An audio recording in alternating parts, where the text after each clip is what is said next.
Hanuman inter college की कक्षा 12 जीव विज्ञान की क्लास में अरविंद कुमार। हम लोग ह्यूमन रिप्रोडक्शन चैप्टर पढ़ रहे हैं, तीसरा चैप्टर पढ़ रहे हैं। और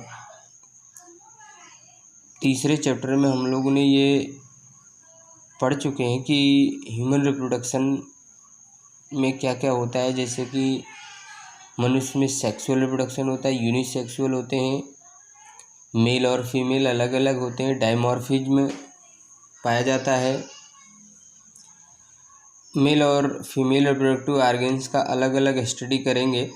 इसके पहले कई टॉपिक्स और कई फिगर भी आपको उपलब्ध कराए गए, जिसमें आप आसानी से देख सकते हैं, संरचना को समझ सकते हैं।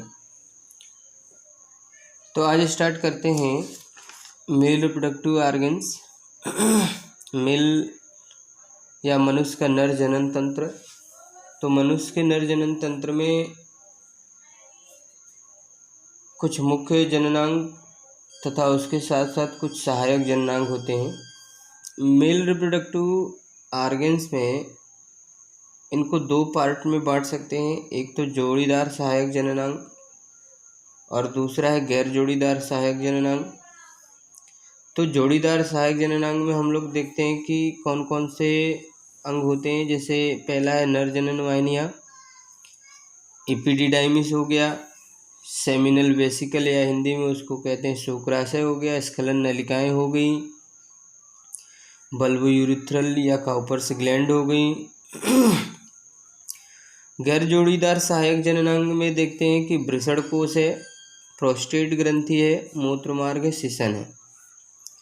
तो सबसे पहले देखते हैं, सबसे इम्पॉर्टेंट पार्ट है जिसे टेस्टिस कहते हैं, मुख्य जननांग है जहाँ पर शुक्राणुओं का निर्माण होता है। शुक्राणुओं के निर्माण होने के बाद वो शुक्रवाहिनियों द्वारा पेनिस से होता हुआ मादा के गर्भाशय तक पहुँचाया जाता है। मेल में दो वृषण होते हैं जो स्क्रोटम सैक में लटके रहते हैं। तो ये एक वृषण का स्ट्रक्चर है और इसमें आसानी से देख सकते हैं कि किस प्रकार का स्ट्रक्चर। पहले देख लेते हैं कि ये पेल्विक भाग में स्थित होते हैं।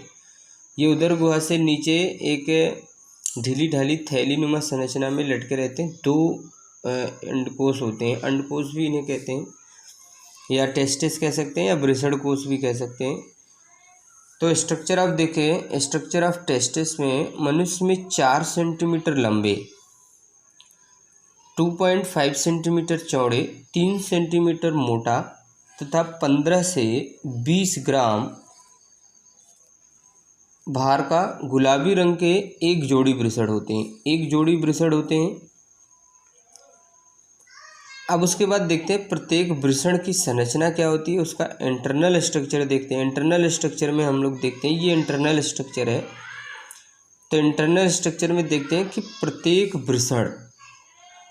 वृषण एक मोटे द्विस्तरीय वृषण खोल से ढका रहता है। ये आप बाहर की तरफ देख सकते हैं, ये बाहर की तरफ कवर है, ढका रहता है। इसके बाहरी स्तर को ट्यूनिका वेजाइनलिस तथा अंत स्तर को ट्यूनिका एल्ब्यूजिनिया कहते हैं। फिगर में आप आसानी से देख सकते हैं कि बाहरी खोल को ट्यूनिका वेजाइनलिस तथा अंत स्तर को ट्यूनिका एल्ब्यूजिनिया कहते हैं। ट्यूनिका एल्ब्यूजिनिया में ये पूरा का पूरा पार्ट जो आप देख रहे हैं, ये कवर ट्यूनिका वेजाइनलिस है और ये अंदर का जो पार्ट है ये आपका ट्यूनिका एल्ब्यूजिनिया कहलाता है। तो ट्यूनिका एल्ब्यूजिनिया में देखते हैं कि लगभग 200 से 400 शंक्वाकार इसी टाइप से पिंडक होते हैं, लोब होते हैं, जिनमें सेमिनिफेरस ट्यूब्यूल्स भरे रहते हैं। ये आप देख रहे हैं, ये सेमिनिफेरस ट्यूब्यूल्स हैं और प्रत्येक ट्यूब्यूल्स से बाहर निकलकर एपिडिडाइमिस बनाते हैं। आगे देखते हैं, ट्यूनिका एल्ब्यूजिनिया में लगभग 200 से 400 शंक्वाकार, लगभग 200 से 400 शंक्वाकार पिंडकों में बटा होता है। प्रत्येक पिंड में 1 से 3 या अधिक पतली कुंडलित शुक्रजन नलिकाएं होती हैं। इंग्लिश में इन्हें सेमिनिफेरस ट्यूब्यूल्स कहते हैं, ट्यूब्यूल कहते हैं। पिंडकों में शुक्रजन नलिकाएं के अतिरिक्त ऊतक में एंडोक्राइन सेल्स के छोटे छोटे समूह होते हैं। इन कोशिकाओं को इंटरस्टिशियल सेल्स कहा जाता है। इंटरस्टिशियल सेल्स या लीडिंग सेल्स, इसमें से क्वेश्चन पूछे जाते हैं, इंपॉर्टेंट, ध्यान देने की ज़रूरत है। इंटरस्टिशियल सेल्स या लीडिंग सेल्स कहते हैं। इनसे मेल हार्मोन्स टेस्टोस्टेरोन का स्राव होता है। अंडरलाइन करेंगे इस पॉइंट को, क्योंकि कभी कभी क्वेश्चन पूछा जाता है कि मेल हार्मोन्स टेस्टोस्टेरोन किससे स्रावित होता है, किस प्रकार की कोशिकाओं से स्रावित होता है, तो ये आपका इम्पोर्टेंट पॉइंट है। प्रत्येक शुक्रजन नलिका के चारों ओर, इसका फिगर भी आपके पास है, प्रत्येक शुक्रजन नलिका के चारों ओर संयोजी ऊतक का बना अस्तर आधार कला तथा इसके नीचे जर्मिनल एपिथीलियम का स्तर होता है। ये सबसे इम्पोर्टेंट एपिथीलियम है। जर्मिनल एपिथीलियम जो शुक्राणुओं का निर्माण करते हैं का स्तर होता है। इसमें दो प्रकार की कोशिकाएं होती हैं, एक तो स्पर्म मदर सेल्स और स्पर्मेटोगोनिया तथा सपोर्टिंग सेल्स और सर्टोली सेल्स। ये कोशिकाओं के बारे में पूछा जाता है। सर्टोली सेल्स से बहुत क्वेश्चन आते हैं, ध्यान देंगे, होते हैं। शुक्रजन नलिकाएं वृषण दीवार को बेधती हुई बाहर निकलती हैं और कॉपर्ट एपिडर्मिस में स्थित बल्बोनियन नलिका में खुलती हैं। ये आप फिगर में अब आसानी से देख सकते हैं कि जो आपने पढ़ा कि ट्यूनिका एल्ब्यूजिनिया में धसे हुए लगभग 200 से 400 शंक्वाकार लोब होते हैं और इन लोब में ही बहुत सारी सेमिनिफेरस ट्यूब्यूल्स भर रहते हैं और सेमिनिफेरस ट्यूब्यूल्स में ही शुक्राणुओं का निर्माण होता है। गैमेटोजेनेसिस प्रक्रिया के द्वारा आप पढ़ चुके हैं, गैमेटोजेनेसिस प्रक्रिया के द्वारा शुक्राणुओं का निर्माण होता है और ये सेमिनिफेरस ट्यूब्यूल्स वृषण कोश से बाहर निकल के कुंडलित हो जाती हैं, काफ़ी लंबी कुंडलित हो जाती हैं और एकत्रित नज़र आती हैं। तो उसी पूरे पार्ट को एपिडिडाइमिस कहा जाता है और ये जहाँ पर एकत्रित होती हैं उसको रेड टेस्टिस कहते हैं।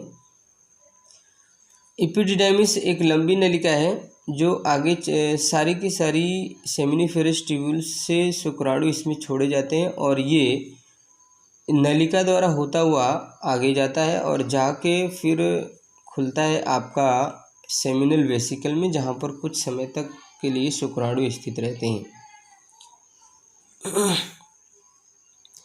और उसके बाद होता हुआ आसानी से निकल जाते हैं। आगे देखते हैं अगले फिगर में, नेक्स्ट फिगर में देखते हैं कि किस प्रकार से स्ट्रक्चर होता है।